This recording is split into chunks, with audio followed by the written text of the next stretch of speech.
So today I am doing the first video on YouTube of the 60 days of October. So I'm so sorry that this was so late, you guys, but if you like spooky stories, you should definitely stay for this one because this one is wild. This one is coming from the Anything Goes with James English podcast. So this is where I got this information from. He did a interview with the Liverpool witch who has experienced some crazy stuff in her life. Basically, she was a model who got in touch with an agent after doing a demonic ritual, and she experienced some crazy things being in basically a Hollywood cult is what it sounds like to me. So I am going to change her name to Kylie just for privacy purposes, but basically it starts out, Kylie did not come from a very good childhood, right? So her mom was pretty abusive when she was younger. She actually fed her drugs just so that she could party, so that she would go to sleep so that her mom could party. She didn't have a lot of friends in school. She was bullied a lot. She turned to horses. She really loved horses.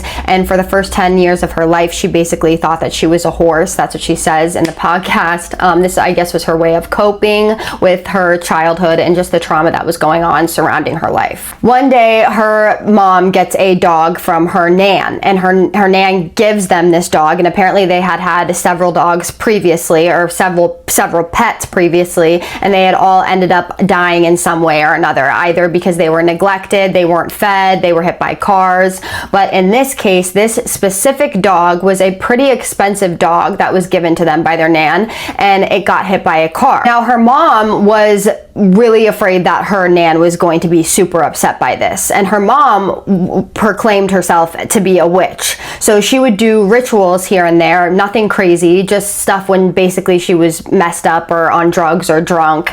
And this particular time, she ends up waking Kylie up in the middle of the night, tells her to get naked. She draws a pentagram on the floor, and then she has Kylie do this ritual. They both are naked at this point, and then she puts a mouse in the middle of the pentagram. I believe it was the middle, don't quote me on that. And she takes a bat and she smashes the mouse with the bat and she kills it. Now, Kylie doesn't remember much of what happened afterwards after this because she was pretty horrified. Well, the next day the vet calls. They did end up previously spending thousands of dollars to get the dog surgery. So the dog did go through surgery. The next day the vet calls and tells her mother that the dog miraculously recovered. I mean, recovered in a amount of time that was almost unbelievable. And they go to pick up the dog at the vet, and her mom just has this cheesy smile on her face because she knows that it was the ritual that helped this dog.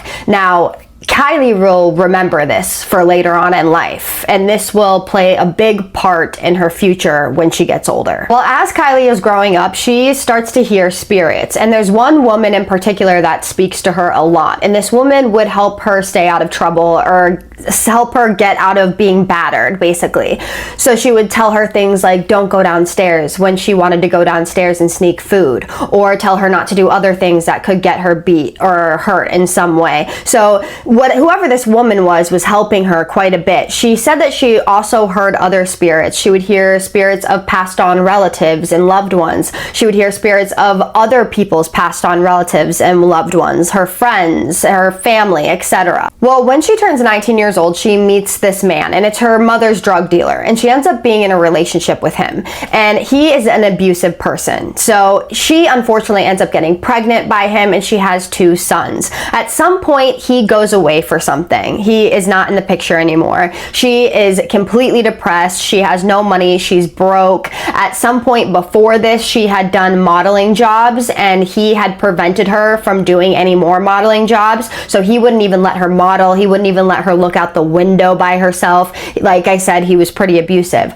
Well, she at this point is like trying to find other modeling jobs because now he's out of the picture. She's not getting any work. But then she remembers her mother's ritual that she did when she was younger. And so she tells herself, you know what, I'm going to do some research, and I'm going to do a ritual. So she does a bunch of research, she reads a bunch of books, and she performs her first ritual. She draws a pentagram. I think she said that she like cut herself and put blood in the pentagram. I'm not sure exactly how it went specifically, but she tries the ritual. She wakes up the next morning and nothing happens. It didn't work. She tries this another time. It doesn't work. And she's thinking to herself, she knows that it works. She knows in her heart that she saw it work previously, so she has to keep trying.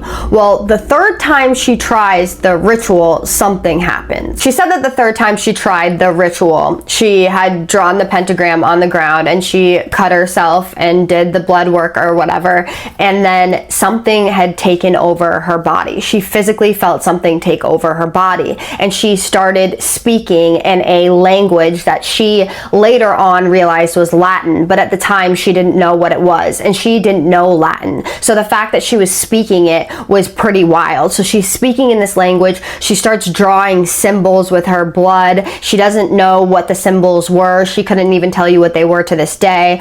But after the ritual is done, she said that there was an open door or an open window or something in her house, and she just feels this cold gust of wind hit her. It's cold air just hit her, and she gets so terrified.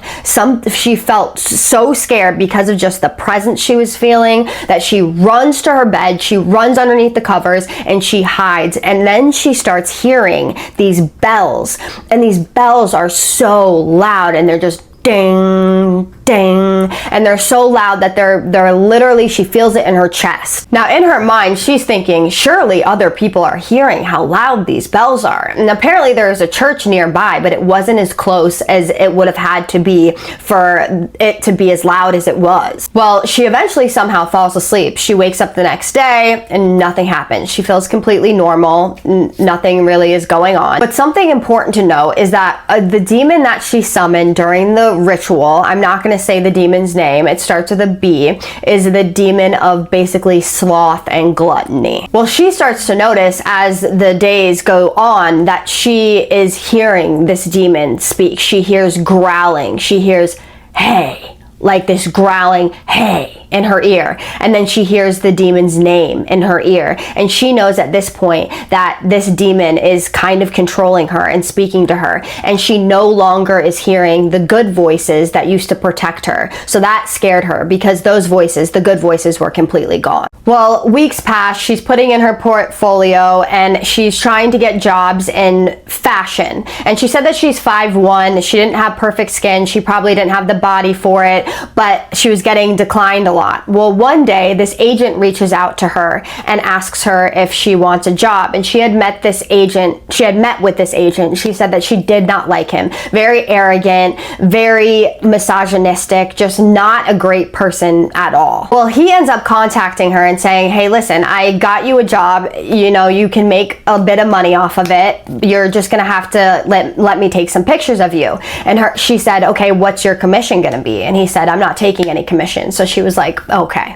So she does the job and she makes a decent amount of money off of it. Well, after this, he would contact her and he would ask her if she wanted to do jobs here and there. And a lot of times she'd be like, no, that's not my thing. No, I won't do that. But what I do know is that he did end up contacting her at one point and saying, hey, listen, there is this job. I think I can get you a lot of work. I think I can make you a lot of money. But this one particular job that I need to take you to, it's going to be overseas. So we're going to have to go next Friday on a plane and we'll do this shoot and you can make this money. So she was like, great, that's fine. She says that at the time she was absolutely terrified of flying, and so she had to take diazepam to fly. So the Friday comes and they go to the airport and she has this diazepam in her bag, but it's not prescribed, and so she's worried. She doesn't want to take it before she goes through security because she doesn't want to be like all whacked before she goes through security. So she's also afraid to have it in her bag. So he tells her, listen, I'll take it for you. I'll put it in my bag.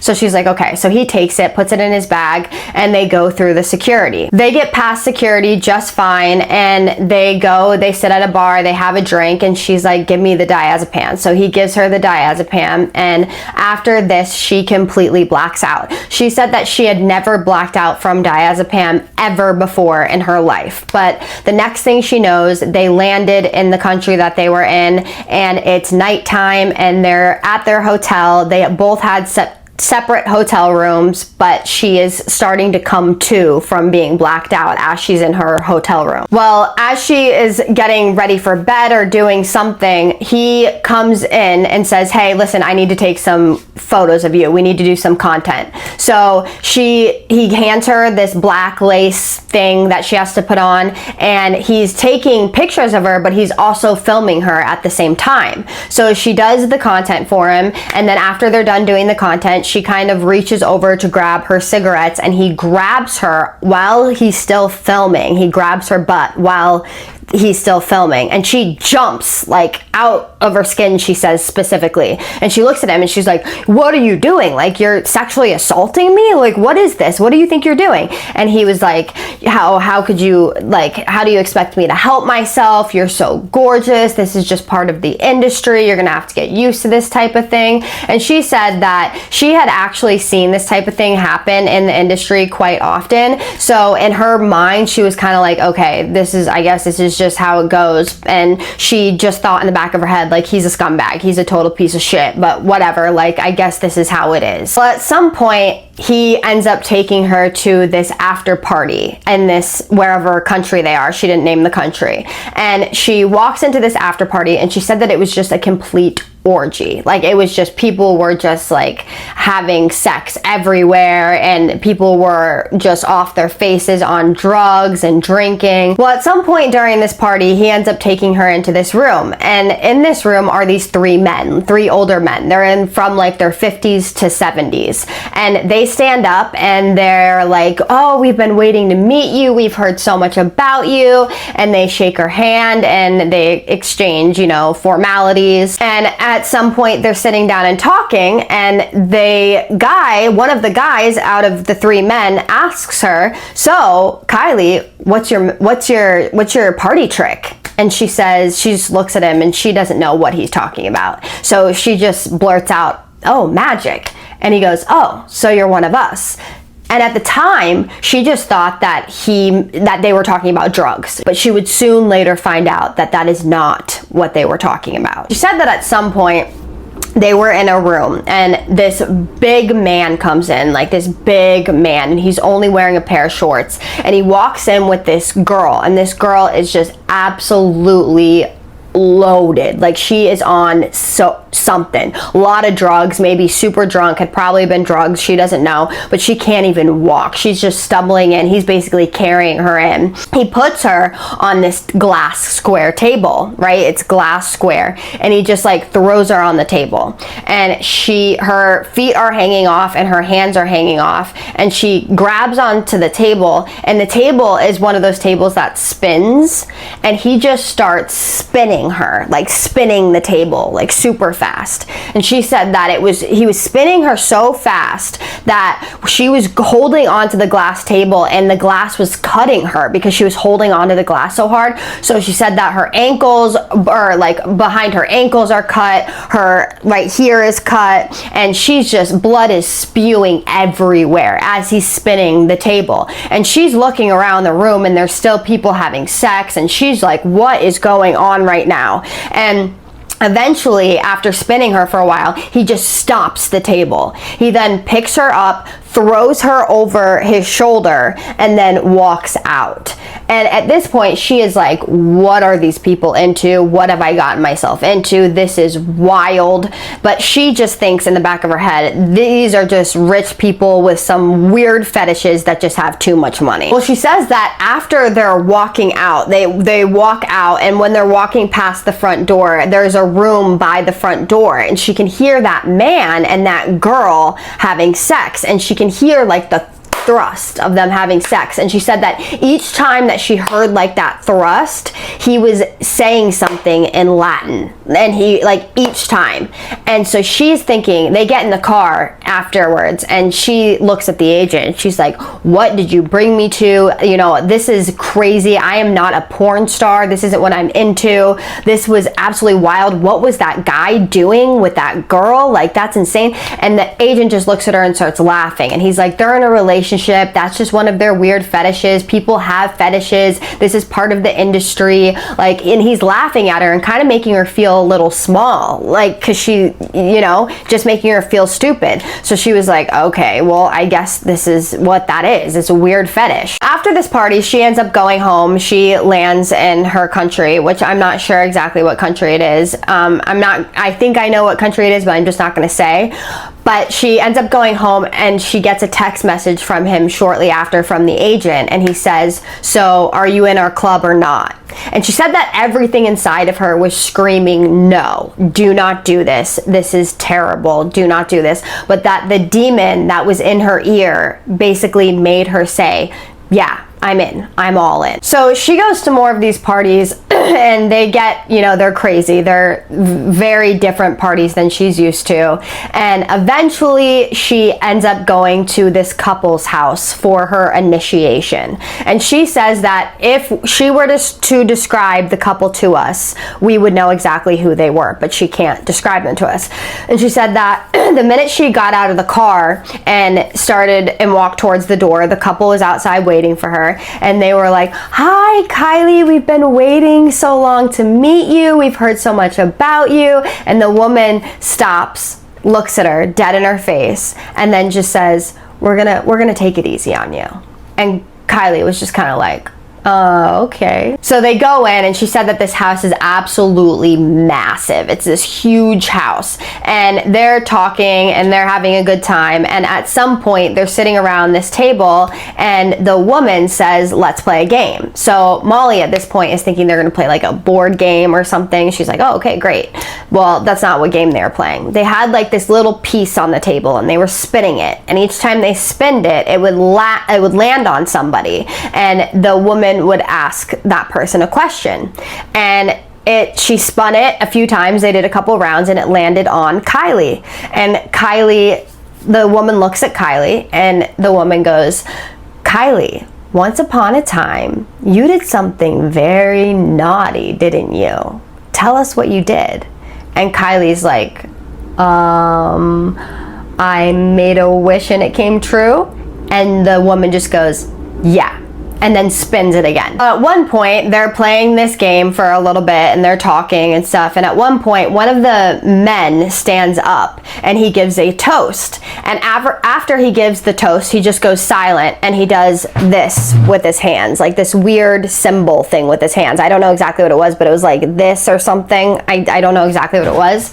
And everyone starts doing it. And she's looking down at her hands kind of like, am I doing this right? Like, what is this right now? And she is a little confused. Well, eventually people end up leaving, and it ends up being just the couple and a couple other people, I think. I don't know exactly who was there, but it was a smaller group at this point. And the woman finally says, let's go into the Jordan room and let's do this. And this Jordan room was massive because the house was massive, like I said, and these big like French doors she said that she walked into. And when they walked into this room, there was this big, it's called a universal hexagram on the floor. And like I said, it's a small group now, and she notices that immediately the men go over and they put on these big robes, and the robes have hoods and they cover like part of their face. And she said that one of the men goes around, he takes out this knife, and it has like a deer antler for a handle. It looks like a deer antler, and it's this long sharp knife, and he goes around and he's cutting behind people's ears, and he's doing something like a ritual with the blood after he goes behind each person's ear, and he nicks the back of their ear, and he gets to Kylie and he says, step forward, and into the universal hexagram. So she is absolutely terrified at this point. She thinks that she's going to get sacrificed or something. She has no idea what's going on. And so she is shaking, and she steps into the hexagram, and the guy has the robe over his face, so she can't really see his face that well, but she can see his eyes. And she said that his eyes before were this bright blue color, and that when she looked at his eyes during this point, they were completely black. black. And she didn't know if it was like the lighting or what, but she said his eyes were pitch black. And so he takes the knife and he cuts behind her ear, and then he takes the blood from the knife and he puts it in the middle of the hexagram. And then he takes off his robe, he puts the robe back on the hanger, and then they all just walk out. And she said that there were candles around, like they had lit candles around the hexagram, and they all just left the candles burning. And so she's walking around to like each of the candles, blowing them out because she thinks it's a fire hazard. And she's thinking in her head, what the hell just happened? What am I getting myself into? Well, they all go to bed just like nothing happened at all. And she goes to bed, and the next morning she flies home, and she, you know, tells her mom the stuff that had happened, and her mom is kind of like, yeah, okay. Well, she ends up going to more of these parties, right? But a few like months down the road, she goes to one party, and at the party she sees this girl. It's this blonde girl. She said that the girl was very nice. Her and the girl got along really well. They became friends, and that at some point she realized that this girl also had a demon attached to her. She said that she could just tell when somebody had like a demon attached to them. And she said that this girl was definitely going through the same thing. Well, at one point she is with the girl, and the girl is always with this one agent. And so she just assumes that this agent and this girl are hooking up. That's what she assumes. And she is with her agent at the time, and she walks up to the girl and she's like, what are you doing after this party? Do you want to go grab a drink? And the girl just has this big grin on her face, and she goes, no, we have plans after this. And so Kylie looks at her and is like, oh, okay. And then she looks at the agent, and the agent looks at her. And that girl, after that night, is never to be seen again. She disappeared off like the face of the earth. So she's no longer on social media. Nobody knows where she went at all. And when James, the one that is running the podcast, asks her, what do you think happened to that girl? She said, I personally think she's dead, and this is why. She said at one point that she had gone to this big elaborate party. There were like fire breathers, and there were like huge decorations and music and people everywhere. It was just, and there were food, and people were walking around with trays, just a lot going on in this party. And she said that at one point she walks past this table towards the back of the party, and there is this overweight man laying on the table. He is dead. He's cut open from like here to here. All of his guts are just hanging out all over the place. I mean, she said that she thinks that she saw his kidney somewhere, that his tongue was cut out and it was on a plate and somebody was eating it.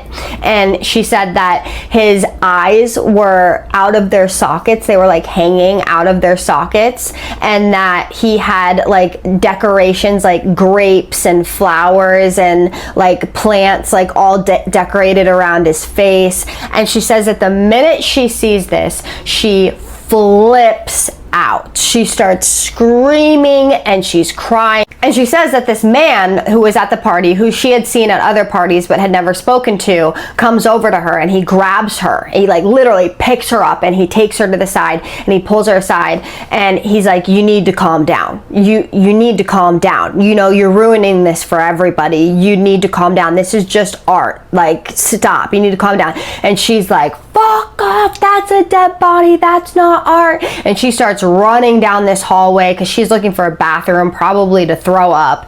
And the guy again grabs her, picks her up, and takes her into this room that is pitch black, this pitch black room. And he looks at her and he's like, you know, you're ruining this for everybody. You need to calm down. You're scaring people. This is just art. It's art, Kylie. Like, calm down.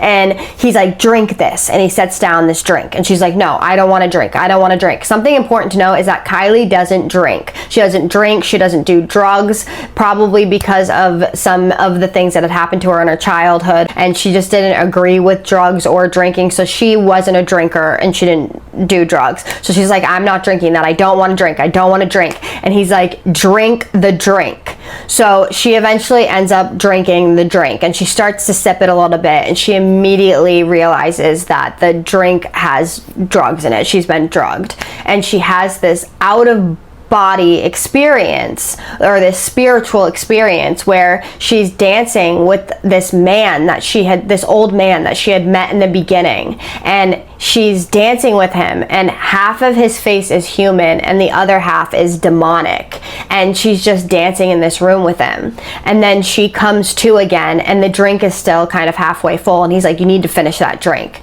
And at this point she's just like, I have to get out of here. So she starts chugging the drink, and she gets so messed up at some point from this drink that she can barely even walk. And these guys come and they grab her, and they have a cab waiting outside for her, but they came in through the front door, and they took her out like this back way because she had made a scene, and they didn't like that she had made a scene. And they take her out this back way, and she's walking up these steps, and they're stone steps, and she said that she actually tripped on these steps, and she still has scars from tripping on these steps.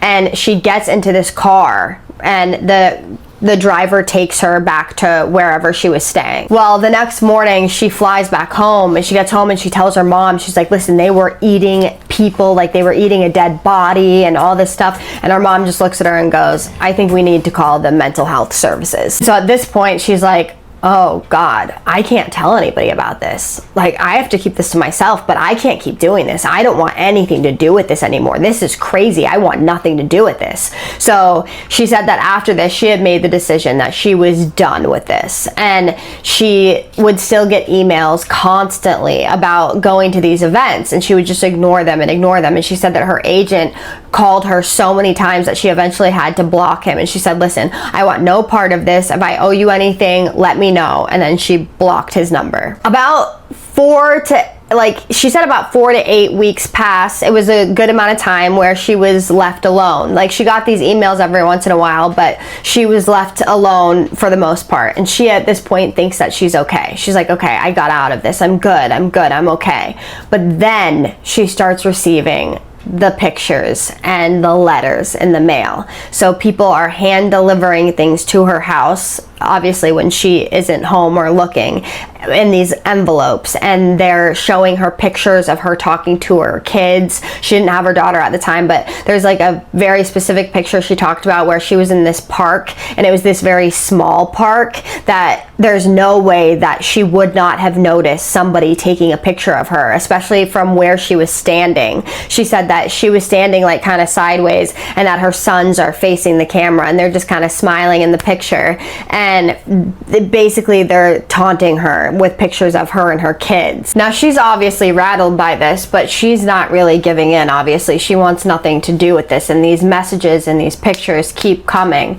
And finally, one day, this letter comes in the mail. Her mom gets it. It's this black envelope. Her mom hands it to her. She doesn't really think anything of it. She opens it, and it has a time and a place in it. And it's this restaurant in a public place. So she thinks to herself, okay, it's a public place. It's not a ritual. So if I go there, maybe we can like talk and this can be over, and I'll be safe. And she asks her mom, will you come with me? And her mom's like, no.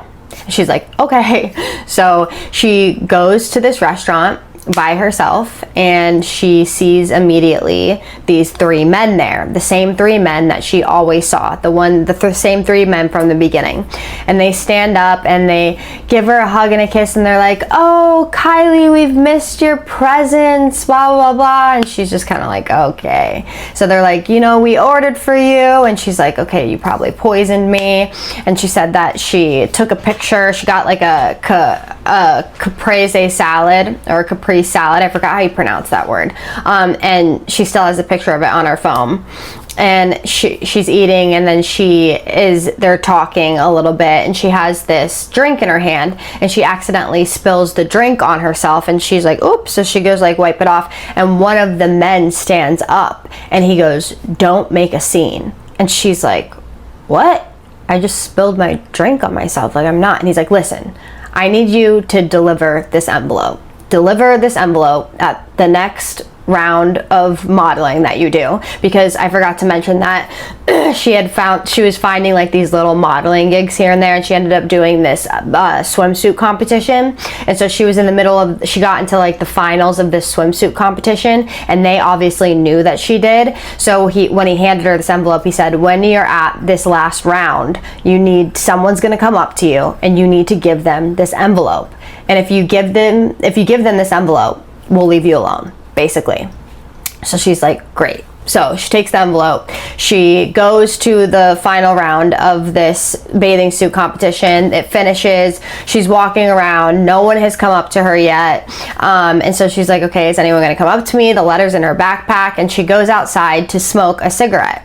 And a woman comes up and taps her on the shoulder and asks her for a lighter. So she's like, yeah, she hands her the lighter. And then the woman goes, I think you have something for me. And Kylie looks at her and she goes, nope. And the reason why she said no is because she saw that her like 18-year-old daughter was with her, and she was the model, and the envelope was for the 19-year-old girl, and she just didn't have it in her to bring her into this situation. And so she tells the lady no. She's like, no, and she walks away.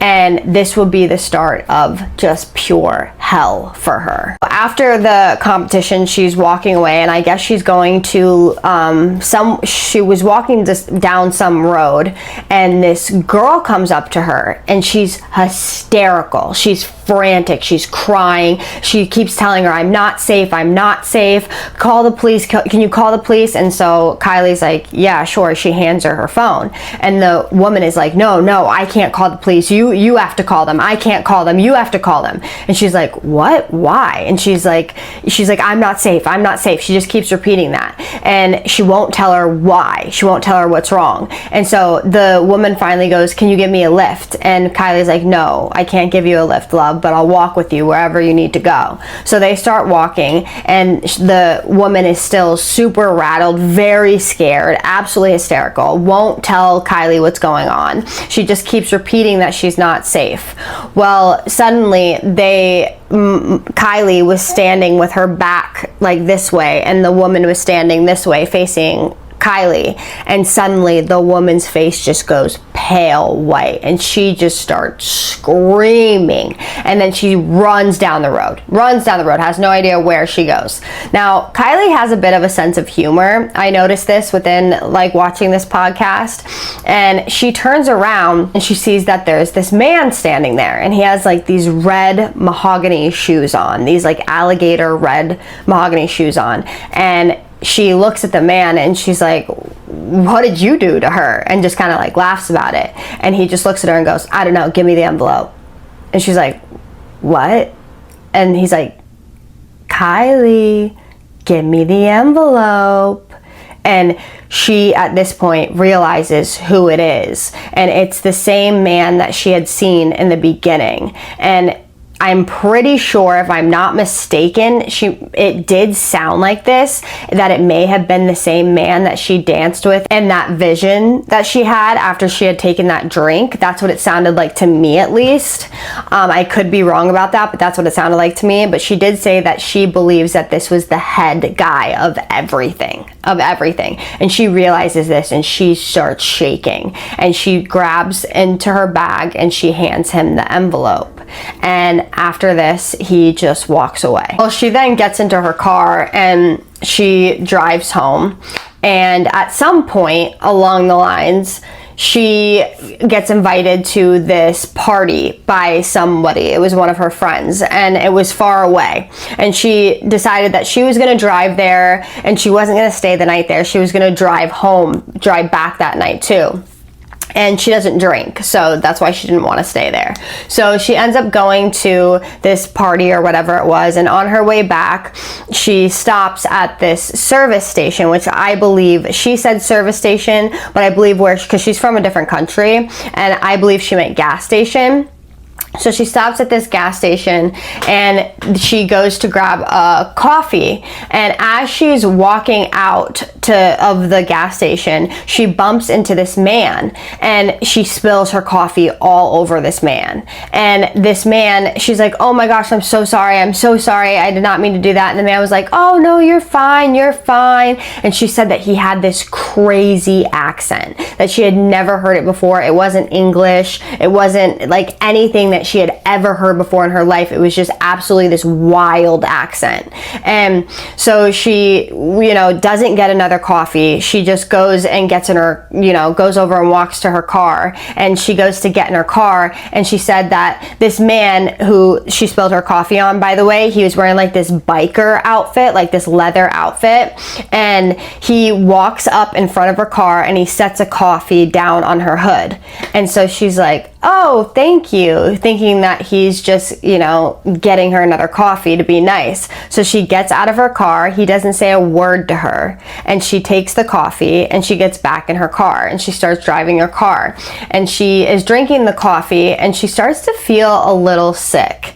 And as she's about halfway through this coffee, she starts to feel that same feeling that she has felt before, where she knows that she has been poisoned. Her stomach starts to swell up, like she said that it was like super swollen, and that as she's driving, all of a sudden she has this vision that this demon thing that is attached to her, I'm not going to say the name of it, but this demon that's attached to her is just hitting her in the face. Like she just has this vision of this demon hitting her over and over in the face. So she pulls over because she gets into an accident because of this.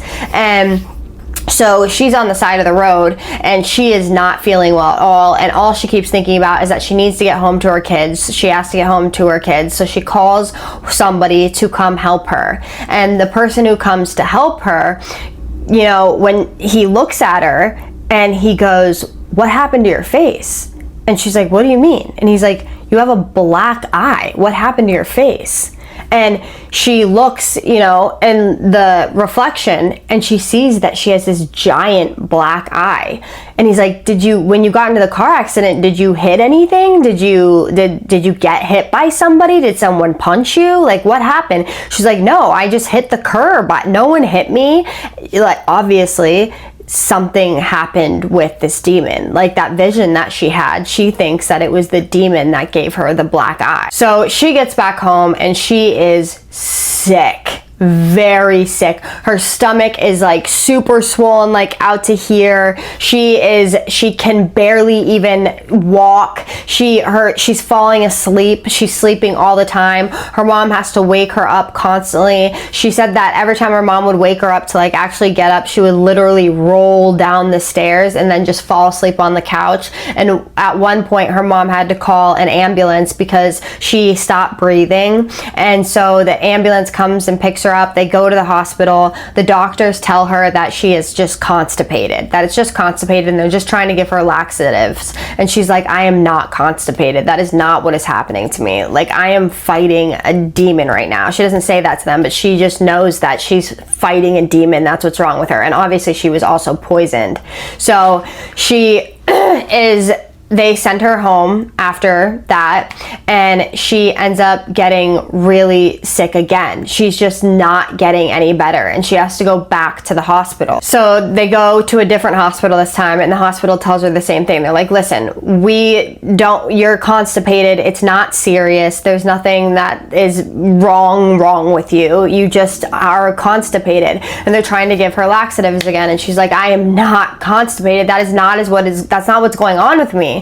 And so at one point they draw her blood, and when they draw her blood is clear. Well, at some point she either passes out or they sedate her or something, but all I know is that she is not awake for a certain amount of time. And when she wakes up, the doctors are like, listen, you are really sick. You have no white blood cells, no red blood cells. We don't even know how you are alive right now. Like, you scientifically should not be alive. It's not physically possible for you to be alive right now. So they're absolutely dumbfounded about what's going on. Well, at some point they end up letting her go back home, because she does get well enough to go back home, but then she gets really sick again, so she has to go back to the hospital. And this time when she goes back to the hospital, she said that there was a nurse there that was just being absolutely terrible to her, and the nurse was trying to give her antibiotics that she was allergic to, and she kept saying, no, I'm not taking these, I'm just going to throw them up and you're going to make me sick, I'm not taking these antibiotics.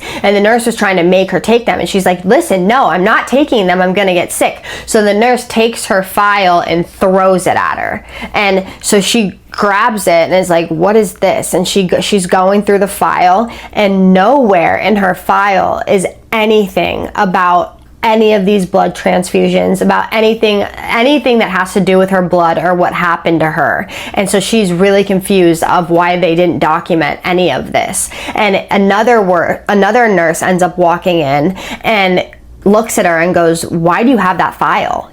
And she's like, well, one of your nurses just threw it at me because I wouldn't take antibiotics that I was allergic to.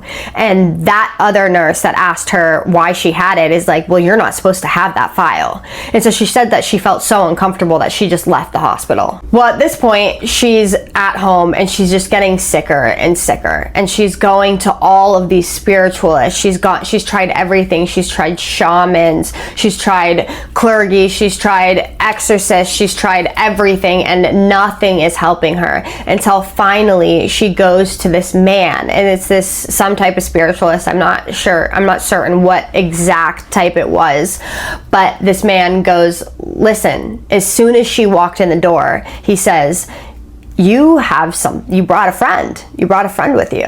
And she was like, oh yeah, I summoned a demon and now it's trying to kill me. And she starts laughing about it, and he looks at her and he goes, why are you laughing? This isn't funny. And she was just like, oh, okay. Like, she's trying to make light of the situation. Obviously, this is a very serious situation. And he goes, listen, after giving her a bunch of like herbs and all of this other stuff, he's like, listen, I have someone that can help you. And he calls an accountant in London. And she said that some Irish guy answers the phone. And he's like, what can I help you with, Kylie? And she's like, well, I sold my soul to the devil, and now I'm not in the club anymore, and I'm not upholding my part of the bargain, so now I'm gonna die. And he was like, yep, you are. And she's like, so can you help me? And he's like, yeah, hold on. So he then gets off the phone, and he sets the phone down, and he starts doing something called tuning. And tuning is like this high pitched, like singing weird sound.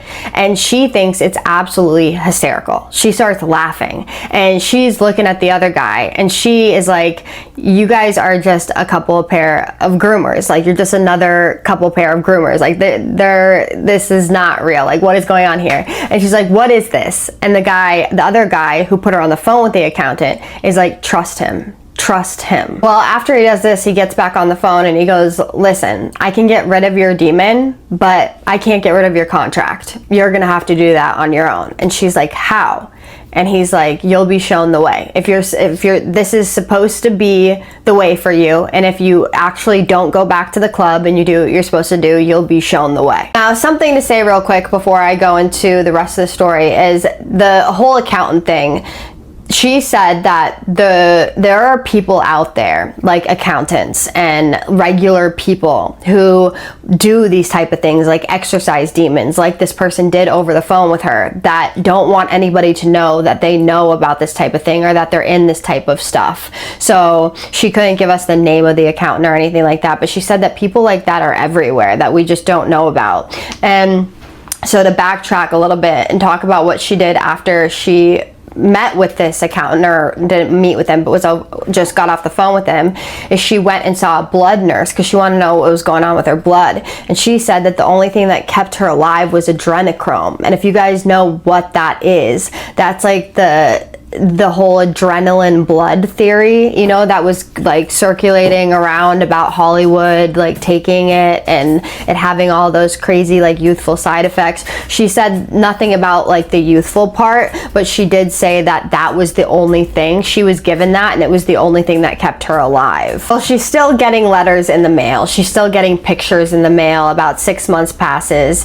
and all like the letters keep coming. They never come through the actual post office. They're always hand delivered somehow for like pictures of her and her family. And sometimes she gets these letters that are like written in Russian and these emails about the whole club, what she called the club, which was the cult. But one day she's sitting in the kitchen with her mother and she has this vision, and it's this vision of Jesus. And she said that Jesus looked nothing like he is depicted in how we see him. She said that the only thing that was similar is that he had sandals on and that he had like this big, huge cartoon head. She referenced it to a Brat doll. And she said that he wrapped his arms around her and was like, "Kylie, you sold your soul to the devil." And she was like, yeah, and she's just absolutely hysterically crying, sitting at her counter at her mom's house. Her mom is looking at her as she's just crying her eyes out, talking to someone that her mom can't see. She's talking to Jesus, and Jesus is like, "Listen, the contract isn't over. It's not done, but you're gonna be okay, but you have to pick up magic again." And she's thinking to herself, "I'm not doing that." And then he starts showing her these pentagrams and she's like, "I'm definitely not doing that." Well, she said that this experience was incredibly emotional and that now there is no doubt in her mind that Christ is king, and that it's not like she thinks Christ is God. She believes that Christ was sent down here to earth to teach us a lesson and that he went back, but that he is king. That's what she believes. That's her belief system now. And she was never like that previously. She didn't believe in religion, nothing like that. But the experience that she had was so profound that she just knew it in her heart. Eventually, down the road, she did end up becoming a exorcist herself. So she now helps people and she is able to exorcise demons. And a lot of times people will come to her and they'll have psychiatric problems. They won't have demons, and she'll send them away and she'll tell them that they need to seek medical help. But that the first person that she exorcised a demon through was, I think, through a Reiki session, and she was able to see their aura. She even said that she was able to see James's aura, the owner of the podcast. She said that his aura was green, which, by the way, mine is green blue, so that was really interesting. And she said that the person that she first did it for, she had no idea that she was going to be able to do it, and that she was able to get rid of that, and that is what she now does. And she talked a lot at the end of the podcast, which really freaked me out, is something that I have said before, and I don't want anyone to get upset over this, because I am in no way, shape, or form saying that people with mental health issues are just possessed. That's not what I'm saying. There are people with mental health issues that 100% have mental health issues and that need to seek psychiatric care, 100%. But my personal belief system is the same as what hers seems to be, and what James questioned. I don't know if this is belief system, but he also mentioned this. He said, what if people are sent away in psychiatric care facilities that are really just possessed or really just need help spiritually? And this is a good question. Like, what if, right? What if there are people out there that are really suffering spiritually and that they're not supposed to be in a psychiatric unit, that they need spiritual help? And she also said something that was scary, is that a lot of these people in Hollywood that are going through these experiences, that are in these clubs or cults or whatever they are. And by the way, I am not saying this, I have to say this in order to protect myself, but this is just for entertainment purposes. I am not saying that this is factual at all, but that people like Justin Bieber, she mentioned, and people like Amy Winehouse, and people like Elvis Presley, and people like all those people that die at the age of 27.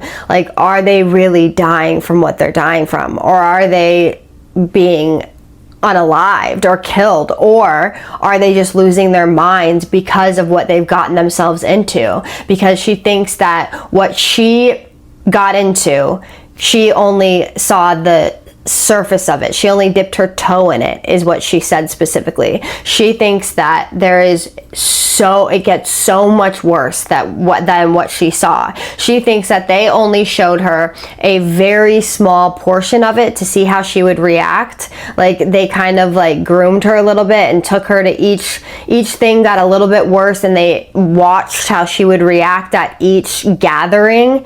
And obviously the last one sent her for a loop. She was done.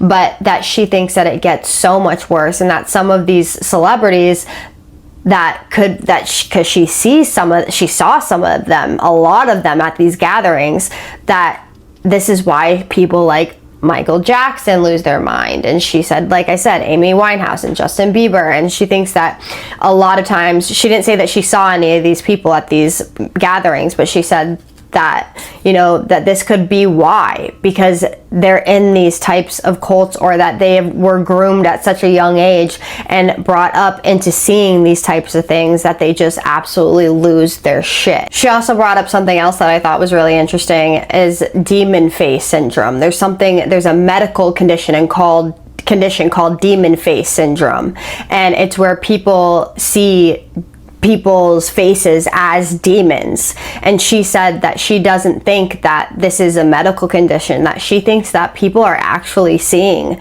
real demons on people, that she thinks that is something that is like factual, which I thought was super interesting. One thing that I did forget to mention in the beginning of the story too, is that when she was first experiencing her demon, the demon of gluttony and sloth, and when it was saying things like hey to her and telling her his name, she would also every once in a while, she'd be like working on something or writing emails, and she would be able to hear hell, like the screams from hell, and it would make it really hard for her to concentrate. So this demon was controlling her for a while.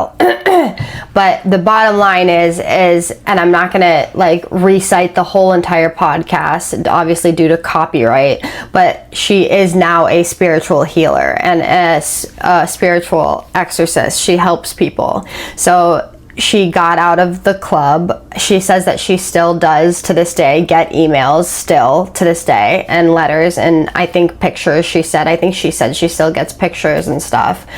But and that it was actually kind of unsafe for her to come on here and talk about it. So good for her for coming on here and talking about it, but this is absolutely wild. One of my subscribers, Pathfinder, actually is the one who sent me the link in order to cover the story. I thought that you guys would think this would be interesting or pretty cool for the 60 days of October, so let me know what you guys think. It's a little different from me doing a movie, but I thought this was crazy interesting, especially from all of these conspiracy theories that you hear about Hollywood. Who knows if it's true or what, but I'm just relaying what she said her experience was, and I believe her. Like, there's just something about the way she spoke and the way she told the story, all the details that she was giving, and she spoke with such conviction that it really made me believe what she was saying. What do you guys think about this story? Did you like it? Do you think that she was really in some type of cult? Do you think she was telling the truth?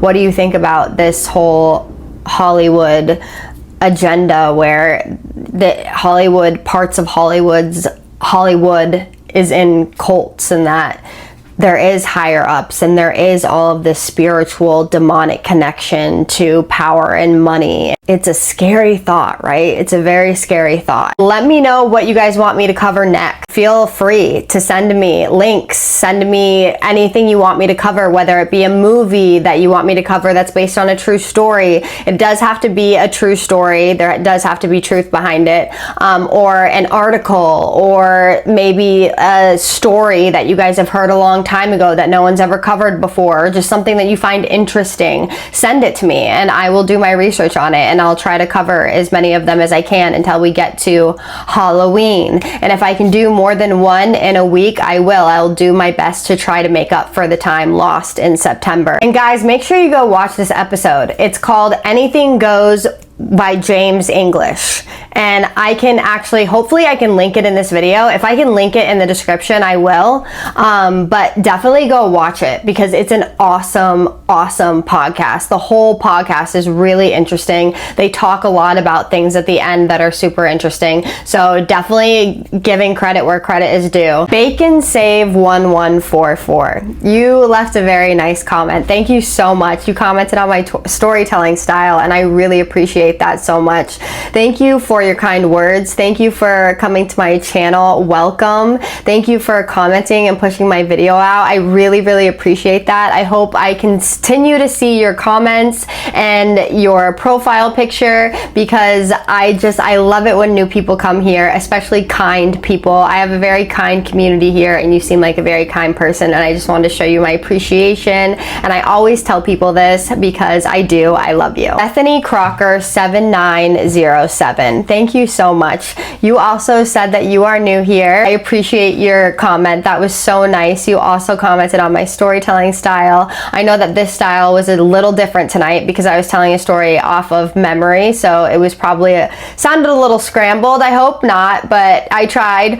But I appreciate you so much. Thank you so much for commenting on my video. Thank you for supporting me. Thank you for coming over here and looking for me after people posted about me. I know some people post my content on YouTube, which is fine. And I get a lot of subscribers that way, so that's great, and I am so glad that you are here, and I hope to see your comments more in your profile picture because I love it when new people come, especially kind people, and you also seem very kind. So thank you so much, and like I said, I say this to everyone, I love you. And with that being said, my name is Kaisa, and I tell true scary stories on here that you guys submit to me. So if you're into that, hit that subscribe button so that you can get notified next time I tell a true scary story. And I just need you to do 3 things for me. And what are those? I need you to keep sending me your scary stories and your recommendations. Send me all the recommendations. I need you to have a safe night. And what's the third one? Say it with me. Have a spooky night. Love you guys so much. See you in the next one. Spooky kisses and haunted hugs.